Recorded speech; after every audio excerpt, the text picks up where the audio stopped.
성도 여러분 안녕하세요. 오늘도 말씀으로 승리하는 은혜가 저와 여러분 위에 함께하기를 주님의 이름으로 축원드립니다. 우리 계속해서 사도행전 여행을 떠나고 있습니다. 우리 어제 내용을 잠깐 기억해 볼게요.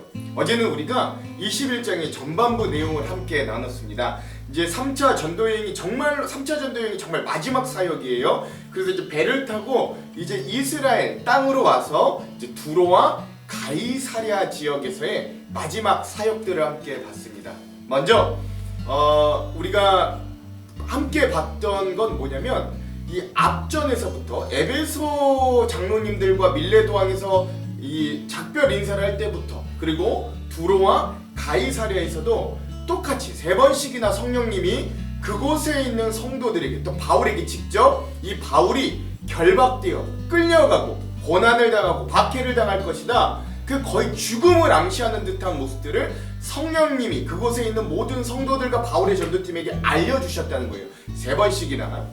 그럼에도 불구하고 우리가 나눴던 첫 번째 의미는 뭐냐, 어떠한 역경과 고난 그 가운데서도, 그리고 성령님이 네가 고난당할 거야, 박해당할 거야 하는 걸 알려줬음에도 불구하고 바울이 그것을 감당할 수 있었던 건 그가 세상도 이길 수 없는 놀라운 비전을 가졌기 때문입니다. 즉 온 세계에 주 예수 그리스도의 복음을 전하겠다라고 하는 세상도 꺾을 수 없는 비전을 가졌기에 바울은 당대하게 앞으로 갈 수 있었다. 오늘 우리도 이 놀라운 비전의 사람이 되어야 된다. 뭐 2가지 제가 얘기했잖아요. 세상이 감당할 수 없는 2사람 중에 하나는 뭐냐면 욕심이 없는 사람, 세상이 감당할 수 없는데, 둘째는 뭐냐, 그 어떤 역경과 고난 가운데서도 자기의 비전과 꿈을 꺾지 않는 사람, 세상이 감당할 수 없다 했는데, 우리는 이 2번째 사람이 되어야 한다. 바울과 같은 이런 꿈을 꿀 수 있는 사람이 되어야 한다. 우리 이렇게 한번 나눴고요.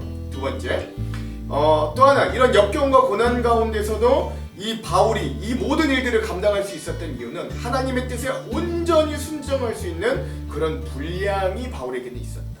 우리도 이 바울과 같이 주님의 뜻에 온전히 순종할 수 있는, 나를 비우고 나를 죽이고 주님의 뜻에 온전히 순종할 수 있는 사람들로 나아가야 된다. 우리 2번째 나눴고, 마지막 3번째는 뭐냐면, 그럼에도 불구하고 그 예수 그리스도를 따라가기 위해 우리에게 필요한 대가가 무엇인가? 그것이 바로 자기 포기였다. 우리 이틀 연속 나눴는데, 그래서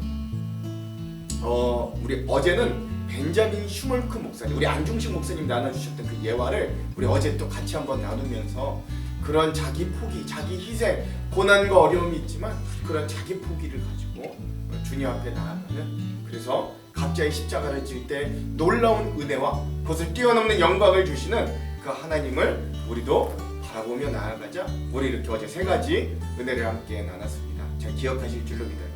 우리 어제 이어서 오늘은 사도행전 21-2의 시간입니다.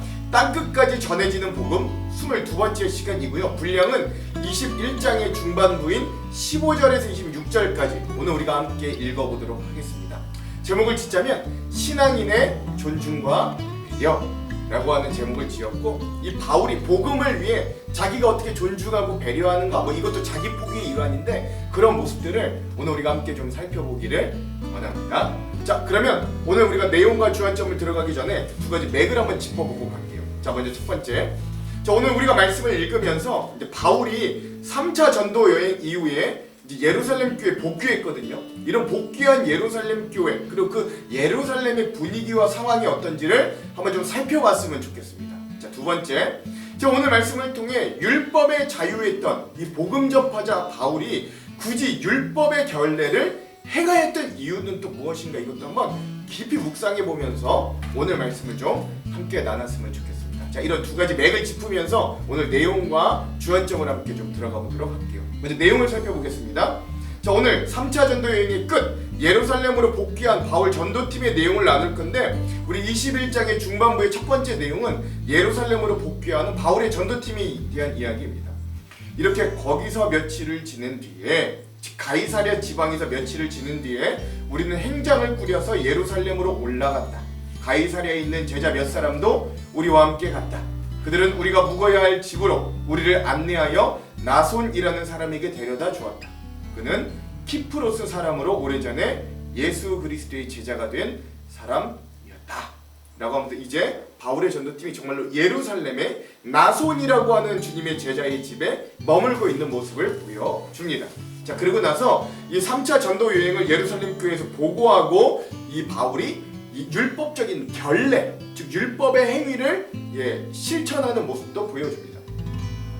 우리가 예루살렘에 이르니 형제들이 우리를 반가이 맞아 주었다. 이튿날 바울은 우리와 함께 야고보를 찾아갔는데, 야고보는 예루살렘 교회, 이게 12제자 아니 이미 순교했고요. 12제자 중에 한 사람이 야고보는 이미 순교했고, 그 예루살렘 교회의 평신도 지도자 중에서는 가장 선임 장로격인 야고보 장로라고 볼 수 있어요. 장로들이 다 거기 있었다. 바울은 그들에게 인사한 뒤에 자기의 봉사활동을 통하여 하나님께서 이방 사람 가운데 행하신 일을 낱낱이 이야기하였다. 보고했던 거죠. 그들은 이 말을 듣고 하나님께 영광을 돌리고 바울에게 말하였다. 형제여, 당신이 보는 대로 유대 사람 가운데는 믿는 사람이 수만 명이나 되는데, 수만 명이 되는데 그들은 모두 율법의 열성적인 사람들입니다.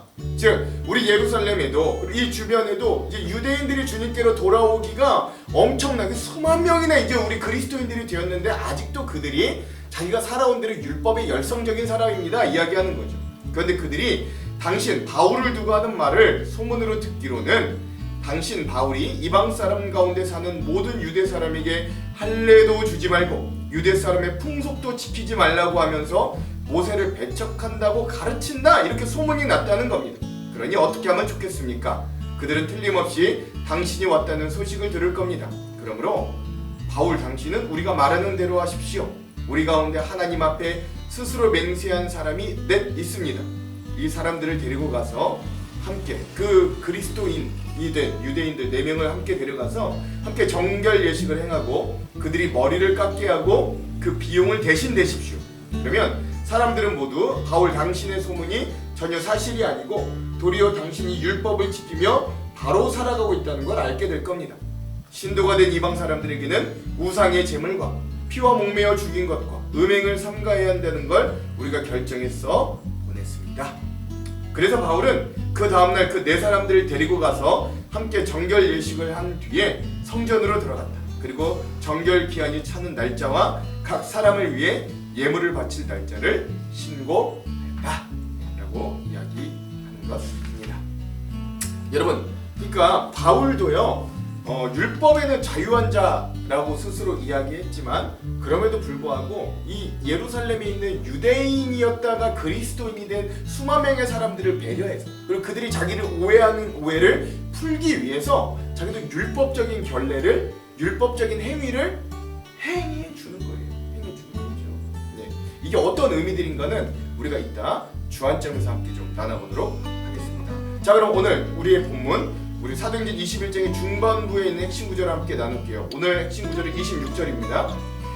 바울이 이 사람들을 데리고 이튿날 그들과 함께 결례를 행하고 성전에 들어가서 각 사람을 위하여 제사 드릴 때까지의 결례 기간이 만기된 것을 신고하니라. 아멘. 오늘 이 바울이 이 율법의 행위를 행했던 이 예루살렘 교회 보고라고 난 이후에 율법의 행위들을 굳이 행했던 이 말씀을 오늘 말씀의 핵심 구절로 삼아 보았습니다. 자, 그럼 오늘 이 부분에 대한 주안점 3가지를 함께 나누고 오늘 말씀을 한번 읽어볼게요. 먼저 첫 번째, 자, 오늘 말씀에 보면 바울은 3차 전도 여행을 마치고 예루살렘에 도착해서 예루살렘 교회 지도자들인 예수님의 육신의 형제였던 야고보 장로, 그리고 원로들로서의 사도들과 함께 예루살렘 교회의 중요한 역할을 담당하고 있는 교회 지도자들, 장로님들을 만났습니다. 그리고 언제나 그랬듯 이 3차 전도 여행의 보고를 시작하고 그동안 자기가 있던 마게도냐 지역과 소아시아 지역, 즉 고린도로 대표되는 마게도냐 지역, 그리고 에베소로 대표되는 소아시아 지역에서 모금했던 헌금과 구제헌금, 연보도 이 교회에 전달하게 되었어요. 예루살렘 교회 수장이었던 예수님의 친형제 야고보 장로와 또 그 외의 장로들은 바울의 선교 사역을 모두 듣고 하나님께 영광을 돌립니다. 여기까지 참으로 행복하고 너무 좋은 모습들이 연출되죠. 그러다 분위기가 좀 갑자기 급변합니다. 그게 20절에서 22절. 그들이 듣고 하나님께 영광을 돌리고 바울더러 이르되, 형제여, 그대도 보는 바에 유대인들 중에 믿는 자가 수만 명이 있으니 다 율법의 열성을 가진 자라. 내가 이방에 있는 모든 유대인을 가르치되 모세를 배반하고 아들들에게 할례를 행하지 말고 또 관습을 지키지 말라 한다 함을 그들이 들었도다. 그럼 어찌할꼬 그들이 필연 그대가 온 것을 들으리니. 아멘. 이제 이 상황을 이해하기 위해서 우리가 이 당시 예루살렘 교회 분위기를 좀 알 필요가 있습니다. 우리가 일반적으로 알기에는 이 예루살렘 교회는 유대인 선교의 전초 기지, 즉 이스라엘 백성들을 위한 선교의 전초 기지였고, 그 위에 있는 수리아 안디옥 교회는 이방인 선교의 전초 기지라고 할 수 있는 거예요. 근데 이것을 이렇게 알기보다는 훨씬 더 깊은 분위기를 좀 가지고 있습니다. 아무래도 이 당시가 예수님께서 승천하시고 60년에서 70년 정도가 지난 후이고, 이 예루살렘에 있는 초대교회로 인해 예루살렘 교회의 폭발적인 성장이 있었던 시기였어요. 그래서 오늘 아까 읽었던 20절의 말씀에 보면 그리스도인으로 개종한 유대인들이 수만 명이나 된다고 이야기하는 걸 보면 이러한 상황이 어떤지를 좀 예측해 볼 수 있는 겁니다. 그런데 문제는 다른 이방 교회들과는 다르게 이 예루살렘 교회는 대부분의 성도들이 예전엔 유대교인이었던 이스라엘 백성들이었던 거예요. 그러니까 생각해 보십시오. 이들은 이미 이 그리스도인이 되기 전부터 하나님을 믿고 있었던 사람들이었어요. 단 예수 그리스도만 인정되지 않다가 드디어 이들이 마음을 바꿔 결심하고 회심하여 예수 그리스도를 주로 받아들인 사람들이었다는 거예요. 그러다 보니까 이들은 예수 그리스도는 받아들였지만 신앙생활의 모습은 예전에 자기들의 유대교식 신앙생활인 게 아직 변하지 않았다는 거예요. 그러니까 율법적인 요소가 이 예루살렘 교회에는 더욱 강해지는 역효과가 이루어졌던 겁니다. 그러다 보니까 이 예루살렘 교회는 예수님을 받아들이고 믿었지만 신앙생활은 예전에 유대교의 색채가 강했던, 그래서 율법이 강조되는 색채를 가지고 있던 교회가 예루살렘 교회였다라는 걸 우리가 좀 알 필요가 있는 거죠. 그러니까 재밌는 건 이 초대교회의 가장 막강한 힘과 중심부에 있었던 이 예루살렘 교회의 모습은 복음을 받아들인 것 외에는 다시 좀 예전으로 돌아가는 듯한 모습이 보이고 있다라는 거예요. 그러니까 아이러니하죠. 그런데 여러분, 소름 돋게도 우리 한국 교회를 한번 살펴보면 이런 공식이 또 묘하게 맞닿는 지점들이 있습니다. 그래 그러니까요, 보면 우리나라도 이제 150년 된 기독교 역사 150년 됐는데도 불구하고 교회 역사가 깊으면 깊을수록, 그 교회가 오래되면 오래될수록, 물론 우리 교회는 좀 제입니다. 우리 교회 120년 됐지만 복음으로 집중해요. 그러나 일반적으로 교회의 역사가 오래되면 오래될수록 복음의 생동력을 잃게 되고 그 교회가 율법적으로 변하는, 전통과 위계만으로 얽매이게 되는 한국 교회의 모습을 심심찮게 살펴볼 수 있어요. 다시 본문으로 돌아보면 중요한 건, 그래서 이제 바울이 3차 전도 여행이 끝나고 이 예루살렘 교회에 온 바울에게 처해진 상황들이 그런 상황이다라고 했던 거예요. 그리고 그 예루살렘 교회 수장인 야고보 장로와 그 외의 장로들은 바울에게 정결 의식인 결례를 행하라고 좀 권유하는 거죠. 그러니까 너도 좀 율법을 행했으면 좋겠다라고 하는 거예요. 유대인 4명과 함께 성전에서 결례를 행하여 유대인 그리스도인들이 바울에 대해 품고 있는 의심을 좀 풀었으면 좋겠다라고 하는 권유였던 거죠. 그 부분이 23절과 24절입니다. 우리가 말하는 이대로 하라. 서원한 4사람이 우리에게 있으니 그들을 데리고 함께 결례를 행하고 그들을 위하여 비용을 내어 머리를 깎게 하라. 그러면 모든 사람이 그대에 대하여 들은 것이 사실이 아니고 그대도 율법을 지켜 행하는 줄로 알 것이라. 아멘. 여기서 말하는 유대인의 결례란 무엇이냐면 정결하게 행하는 유대교식으로 정결하게 하는 예식을 말합니다. 레위기에는 여러 가지 결례 의식이 나오는데, 죽은 짐승을 만났을 때, 산모가 아이를 낳았을 때, 나병, 문둥병에 관련해 또는 피가 나오는 유출병에 관한 여러 규정이 있고, 이를 행하는 결례의 방식과 결례 때 성전에 바치는 예물에 대해 상세하게 기록하고 있습니다. 이게 율법의 전통이에요. 옛날에는 환경과 위생이 좋지 않으니까 이렇게 정결하게 하는 규정들이 법으로 아예 딱 규정되어 있다라고 보시는 게 좋습니다. 그렇다면 바울은 그동안 3차 전도 여행을 하면서 이방인들에게 무엇이라고 하였냐면, 고린도전서 7장 18절과 20절을 보면 이래요. 할례자로서 부르심을 받은 자가 있느냐? 무할례자가 되지 말며, 무할례자로 부르심을 받은 자가 있느냐? 할례를 받지 말라. 할례를 받는 것도 아무것도 아니요 할례 받지 아니하는 것도 아무것도 아니로되 오직 하나님의 계명을 지킬 따름이니라. 각 사람은 부르심을 받은 그 부르심 그대로 지내라. 아멘.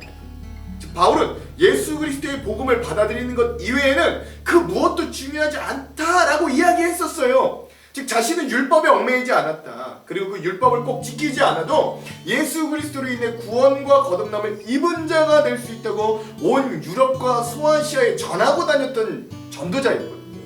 그러니까 오늘 본문은 예수를 받아들이고는 믿으나 여전히 율법 아래에 있는 예루살렘 교회와 예수 그리스도를 전하면서 율법의 자유에 있던 바울이 어쩌면 충돌하는 지점이다 라고 할 수 있는 겁니다. 여기에 묘한 긴장감이 서려 있는 거죠. 이게 오늘 말씀의 배경이다. 예루살렘 교회의 지금 상황과 환경이다 라고 할 수 있습니다. 이걸 좀 기억하십시오. 자, 그럼 이제 두 번째, 그래서 오늘 본문은 이 나시린 서원을 한 사람이 그 기간이 끝날 때 이 정결케 하는 결례에 대해 말하고 있습니다. 예루살렘 교회 유대인 그리스도인 중에 4명이 하나님의 율법을 잘 지키겠다고 하는 나시린 서원을 하였는데 그 서원 기간이 끝나서 이제 성전에 가서 그동안 자기가 길렀던 머리를 깎고 예물을 드리게 되었습니다. 근데 사실 이거는 우리가 얼마 전에도 바울이 자기를 지켜달라고 서원하고 머리를 깎는 그런 모습도 우리가 보게 됐던 거예요. 근데 당시에 가난한 나시린들을 위하여서 이 성전에 예물을 드리는 비용을 부유한 사람이 부담하는 걸 이 당시 교회의 어떤 더 경건한 일들로 여겼거든요. 그러니까 이 야고보 장로가 이 일을 이제 그 구제원금 연보를 들고 온 바울이 좀 해서 덕이 되도록 하라라고 지혜를 짜 권유를 했던 거이기 때문에 왜 야고보는 바울에게 권례 이 율법적인 일을 굳이 권했을까요? 이 바울이 성전에 들어가 서원한 이 유대인들의 결례에 참여하기 위해서는 바울 자신이 먼저 7일간의 이 나시린 서원과 같은 결례를 행해야 했습니다. 왜냐면 바울이 이방 땅에서 치료해서 이방인들과 만났기 때문에 부정했다고 여전히 예루살렘 교회에 보기 때문입니다. 이제 바울은 야고보의 권유를 받아들여서 그 결례, 율법의 행위를 행해 보입니다.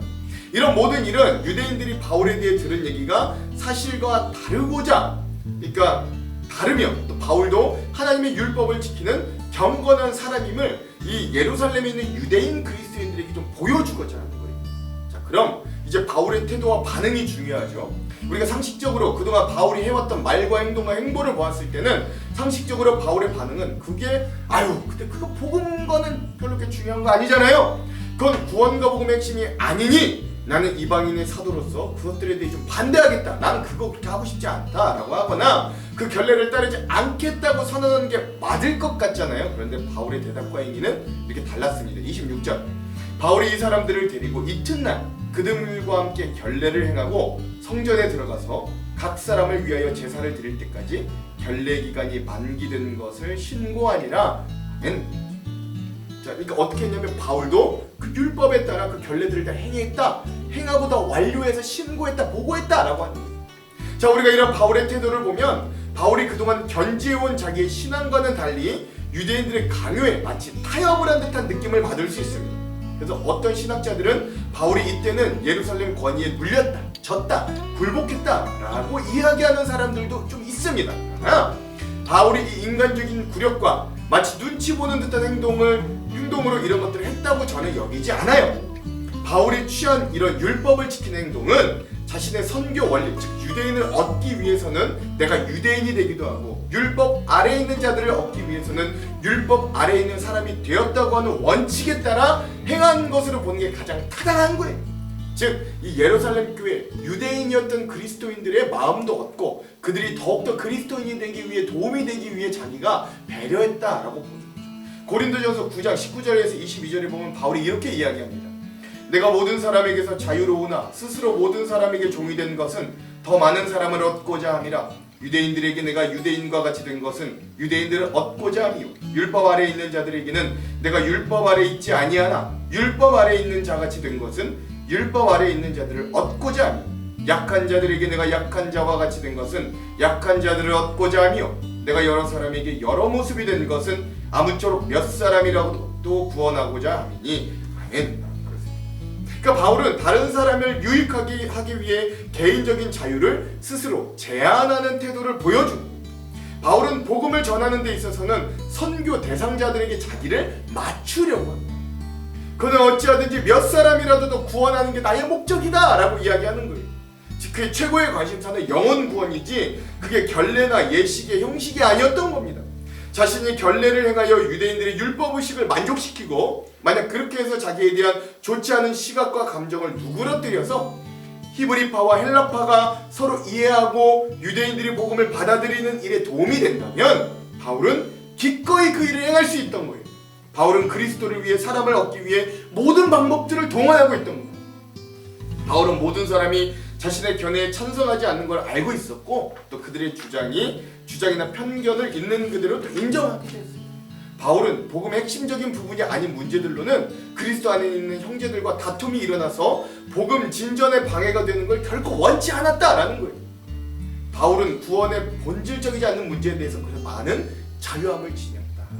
오늘 우리의 한 장로교회도 이런 바울의 태도와 견지를 가진 우리 성숙한 신앙인들이 다 되기를, 좀 넓은 품, 여유 있는 그리스도인들이 되기를 간절히 주님의 이름으로 축원드립니다. 마지막 세 번째, 성공의 목사로서 찬송가 나 같은 죄인 살리신 이 찬양을 쓰고 영국의 노예 해방과 선교에 큰 영향을 끼친 존 뉴턴 목사님은요, 이런 바울에 대해 그는 비본질적인 것에 있어서는 갈대와 같고 본질적인 것에 관한 쇠기둥 같았다라고 말했다고 해요. 사실 여러분, 이 결례의식, 즉 이 율법의식은 바울에게 있어서는 아디아포라라고 합니다. 이 아디아포가 뭐냐? 헬라어 아디아포라의 의미는 성경에 명령하지도 않고 또 금하지도 않은 그 어떤 것이라고 하는 거예요. 그러니까 영어로 보자면 indifferent things라고 번역되는데, 그러니까 사소한 것들, 어쩌면 대수롭지 않은 것들입니다.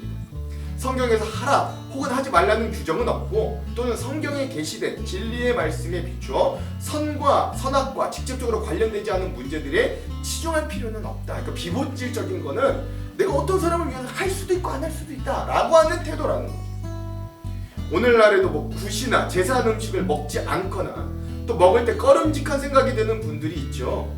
저도 옛날에는 절에 가서 물도 먹지 않았어요. 절을 막 이렇게 견학 가거나 이럴 때 절에 들어가면 그 절에 있는 물도 막 깨름직해서 먹지 않았어요.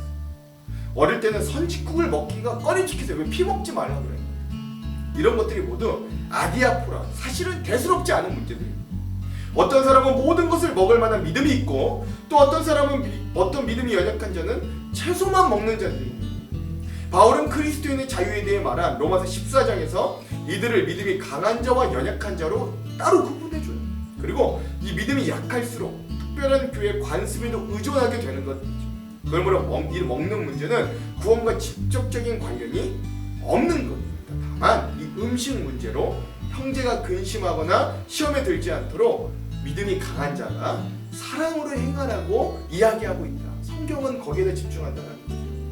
여러분, 우리 교회 또는 한국 교회가 가지고 있는 이 아디아포라가 뭐일까요? 저 대표적으로 술과 담배의 문제가 우선 떠오릅니다. 여러분 아시다시피 술과 담배는 구원에 관련된 직접적인 문제는 아니죠. 술, 담배 한다고 구원받지 못한다는 아니잖아요.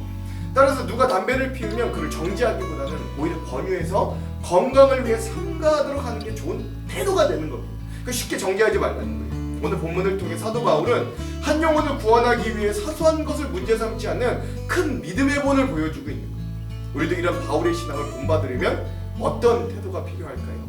먼저 나의 복음이 확실해. 내가 만난 그리스도가 먼저 선명해야 돼. 그래서 그 그리스도를 받아들이고 영접하고 믿고 따르는데 거스르는 것이 있는가 아닌가를 분명하게 분별할 수 있는 먼저 내가 지혜와 온전한 정체성과 지식이 먼저 필요합니다. 그래서 우리는 복음에 대해 하나님에 대해 더욱 알고 연구할 필요가 있어요. 그리고 나서 거듭난 자들은 진정으로 예수 그리스도를 따라가는 자들은 교회의 덕을 세우는 태도가 있어야 됩니다. 쉬운 말로 좀 더 너그러운 그리스도인들이 되자는 거예요. 우리 복음의 핵심을 건드리는 게 아니라면 세례든 침례든 상관없습니다. 우리의 복음의 핵심을 건드리는 게 아니라면 여러분 사실 교단도 큰 의미가 없는 거예요. 우리 복음의 핵심을 건드리는 문제가 아니라면 우리가 받아들이지 못하고 포용하지 못할 것이 사실은 없는 겁니다. 그래서 교회는 오히려 복음을 철저히 지키되 그 복음을 전하고 나누는 데는 끊임없이 개혁하고 변화하는 사명을 지니기도 했습니다. 그러니까 교회 안에서도 내가 그에 비해 직분이 더 중하다, 내가 다른 이들에 비해 신앙생활을 더 오래 했다, 내가 교회에 아는 사람과 친한 사람이 더 많다, 내가 교회에서 맡고 있는 역할이 더 많다라고 하는 사람일수록 우리는 내 의견을 관철시키려는 사람이 아니라 이 믿음이 연약한 자들의 상황 간격에 맞춰줄 수 있는 낮은 곳으로 향하는 여유로운 존중과 사랑의 배려를 줄 수 있어야 한다. 여러분 이것 꼭 기억하시기 바랍니다. 여러분 마지막으로 미국의 한 신학 잡지에 실린 글이라고 하는데 전에도 제가 나눈 적이 있거든요. 그래도 오늘 우리가 이 글을 좀 한번 나눠보려고 해요. 한번 잘 들어보십시오. 누인 쌓인 길을 삽으로 직접 치워줄 만큼 친절한 당신이라면 어떤 번역의 성경을 읽는지는 중요하지 않다. 고장난 차 때문에 길가에 서 있는 사람에게 도움을 주었다면 당신이 침례교인인지 가톨릭인지는 상관없다. 가족이 세상을 떠났을 때 유가족과 함께 울어준 당신이라면 11조를 하는지의 여부는 중요하지 않다. 당신이 나를 깊이 있게 의미를 두고 진실한 방법으로 사랑한다면 그 외 다른 것들은 별로 중요하지 않다. 실생활에서 사랑을 실천하는 것은 신학적 배경만큼이나 중요하다. 우리의 신앙은 다른 사람을 어떻게 대하는가로 드러난다. 당신이 사는 매일의 현실은 당신의 믿음을 뒷받침하는 여러 이론을 반영하고 있는가.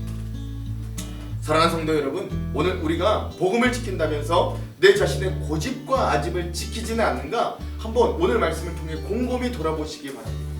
복음은 내려놓는 것이고, 복음은 받아들이면 받아들일수록 겸손해지는 것이고, 복음은 그런 예수 그리스도의 십자가를 결국 지고 나아가는 삶을 의미합니다.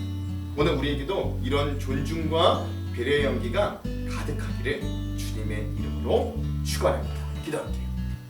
하나님, 오늘 율법에는 자유했으나 율법 아래에 있는 자들을 위해 스스로 율법 아래에 있는 자가 되어 그들의 영혼을 사기를 원했던 바울의 여유와 사랑과 배려를 하나님 오늘 우리도 배우기를 원합니다. 하나님, 우리가 더 넓은 품의 그리스도인들이 되기를 원합니다. 더 여유 있는 사랑의 사람들이 되기를 원합니다. 그리하여 우리보다 믿음이 약한 자들을 배려하고 그들을 더 깊은 마음으로 사랑하는 낮고 겸손한 품이 넓은 그리스도인들이 다 될 수 있도록 오늘도 우리와 함께하여 주시옵소서. 그렇게 하실 주님을 기대하며 예수님 이름으로 기도합니다. 아멘. 그럼 사랑하는 성도 여러분, 오늘 하루도 말씀으로 승리하십시오. 사랑하고 축복합니다. 화이팅! 이 여러 날 후에 여장을 꾸려 예루살렘으로 올라갈새 가이사라의 몇 제자가 함께 가며 한 오랜 제자 그브로 사람 나손을 데리고 가니 이는 우리가 그의 집에 머물려 함이라. 예루살렘에 이르니 형제들이 우리를 기꺼이 영접하거늘 그 이튿날 바울이 우리와 함께 야고보에게로 들어가니 장로들도 다 있더라. 바울이 문안하고 하나님이 자기의 사역으로 말미암아 이방 가운데서 하신 일을 낱낱이 말하니 그들이 듣고 하나님께 영광을 돌리고 바울더러 이르되, 형제여, 그대도 보는 바에 유대인 중에 믿는 자 수만 명이 있으니 다 율법의 열성을 가진 자라. 네가 이방에 있는 모든 유대인을 가르치되 모세를 배반하고 아들들에게 할례를 행하지 말고 또 관습을 지키지 말라 한다함을 그들이 들었도다. 그러면 어찌할꼬? 그들이 필연 그대가 온 곳을 들으리니 우리가 말하는 이대로 하라. 서원한 네 사람이 우리에게 있으니 그들을 데리고 함께 결례를 행하고 그들을 위하여 비용을 내어 머리를 깎게 하라. 그러면 모든 사람이 그대에 대하여 들은 것이 사실이 아니고 그대도 율법을 지켜 행하는 줄로 알 것이라. 주를 믿는 이방인에게는 우리가 우상의 제물과 피와 목매어 죽인 것과 음행을 피할 것을 결의하고 편지하였느니라. 바울이 이 사람들을 데리고 이튿날 그들과 함께 결례를 행하고 성전에 들어가서 각 사람을 위하여 제사 드릴 때까지의 결례 기간이 만기된 것을 신고하니라.